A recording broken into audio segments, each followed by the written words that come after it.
अपनी हमारी औरतों वफ़ीज़ा लेकिन बला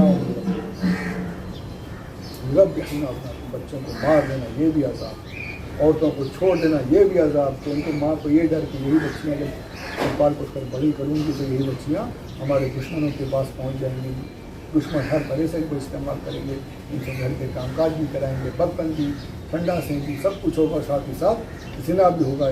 ये भी इनको पालना भी अज़ाब, बच्चों को मार, लड़कों को मार देना ये भी अज़ाब, लड़कियों को ज़िंदा रखना ये भी अज़ाब। अपनी बात इतना बड़ा अज़ाब, बहुत बड़ी बला अल्लाह की तरफ से, बहुत सख्त अज़ाब। उन्होंने कैसा मारा है पता, 12,000 बच्चे यूँ पैदा हुए यूँ मारा, 12,000 लड़कों को कत्ल कर, 1000 सिपाही 1000 गाड़ियाँ लगा दी थी, जहाँ मिला दो तो लड़का पैदा हो मारो।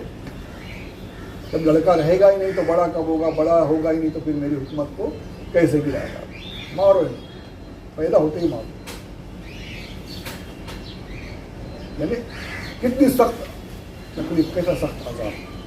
12,000 बच्चों को जिन्हें कत्ल कर कुछ ही दिनों में, जहाँ पिला तो मारना सिर्फ लड़कियाँ रह गई, यहाँ ये बच्चों को मार रहे थे। वहाँ अल्लाह का ऐसा करना हुआ, अल्लाह की हुकूमत, कि जो मर्द जो थे उनकी मौतें होना शुरू हुई। बच्चे पैदा होते ही लड़के मर गए। अब यहाँ पर जो जवान थे, जो मर्द थे, उनको मौतें आ रही, मरने लगे। हुआ क्या कि मर्द कम रह गए, सिर्फ बूढ़े रह गए, जिनका काम काज होता नहीं, मेहनत मजदूरी काम नहीं कर सकते। औरतें बची, कुछ ही मर्द बचे, बच्चे लड़के तो है ही नहीं, जो बड़े होंगे तो काम करेंगे। ये सिचुएशन देख करके हामान आ गया फिर, अरे क्या कर रहे हो फिरौन साहब, बादशाह सलामती क्या कर रहे हैं, आपने 12,000 तो ऐसे ही मार डाले, यानी 12,000 गुलाम आपने ख़त्म कर दिए अपने हाथ से। अब गुलाम बचे नहीं, वहाँ जो जवान बचे हुए थे, मर्द जो बचे थे वो भी मर रहे हैं, धड़ाधड़ मर रहे हैं, फिर बुढ़े बच्चे, आपका काम कौन करेगा? ये पिरामिड, ये बड़ी बड़ी इमारतें, ये आपके खेती बाड़ी, ये सब कुछ कौन करेगा?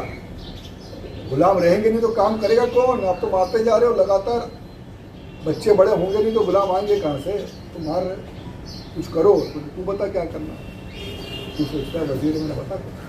तो एक तरीका ये है, ये कर दो कि 1 साल, पूरे साल जो लड़के पैदा हों उनको मत मारो, दूसरे साल जो पैदा हो सबको मारो, यानी अल्टरनेट मारो, 1 साल छोड़कर 1 साल मारो। 1 साल जो बच्चे पैदा उनको रहने दो, लड़कों को, वो बड़े होंगे तो हमारे खिदमत करेंगे, गुलाम बनेंगे हमारे। उसके बाद जो दूसरा साल आएगा उसमें जो बच्चे पैदा मारो, यानी रेशियो बना रहेगा। मर्द आपकी जो ख्वाब है उसकी ताबीर भी आप कर लेना, बचाव कर लेना, मारते भी जाना और अपने खिदमत के लिए गुलामों को रख भी लेना। ये थोड़ा ठीक लग रहा है तो ऐसे ही करो, यानी 1 साल जो पैदा होंगे लड़के उनको छोड़ देना, अगले साल जो पैदा होंगे उनको मारते जाना, यानी पूरे साल जो पैदा होते थे बच्चे उनको कत्ल नहीं किया गया। अब अल्लाह की हिकमत देखिए कि हज़रत मूसा अलैहिस्सलाम की वालिदा मालिदा, इनके यहाँ भी विलादत हुई। जिस साल बच्चों को कत्ल नहीं करने का हुक्म था, यानी 1 साल जो कत्ल नहीं करना है, 1 साल कत्ल करना है, फिर 1 साल कत्ल नहीं करना, तो जिस साल कत्ल नहीं करने वाला जो साल था उस साल पैदा हुए हज़रत हारून अलैहिस्सलाम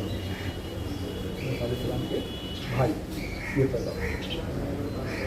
और जिस साल कत्ल करने वाले जो साल था उसी साल पैदा हुए मूसा अलैहिस्सलाम। जहाँ कत्ल नहीं होना है वहाँ हारून अलैहिस्सलाम, जो कत्ल होने वाला जो साल था उसमें मूसा अलैहिस्सलाम। जो मूसा अलैहिस्सलाम कैसे बची, कैसे आपकी नबूवत में, बड़ी डिटेल से सारी बातें हैं, कुरान की जिक्र है। हम यहाँ भी कुछ बातें इंशाल्लाह मैं आपको करूँगा, ज़रूर सुनिए, अच्छा लगे तो शेयर भी कीजिए, याद भी रखिए। सब काम है, हमारी अपनी बातें हैं, हमारी दीन की बातें हैं, वो सब नहीं पता, तो याद भी रखिए, शेयर ज़रूर कीजिए, सब्सक्राइब भी कीजिए चैनल को, ऊपर वाले कुछ मेरा भी कुछ भला हो सके, कुछ मुझे भी सवाल मिल सके, आपको भी सवाल मिल सके। اور دعا ضرور کیجیے پروردگار ہماری ان کوششوں کو قبول فرمائے، اسے بڑا کرے، ہمارے اس عمل کے ذریعے کچھ دین کی خدمت کو پروردگار اسے قبول فرمائے، آمین صلی اللہ علیہ وسلم وما علینا الا البلاغ۔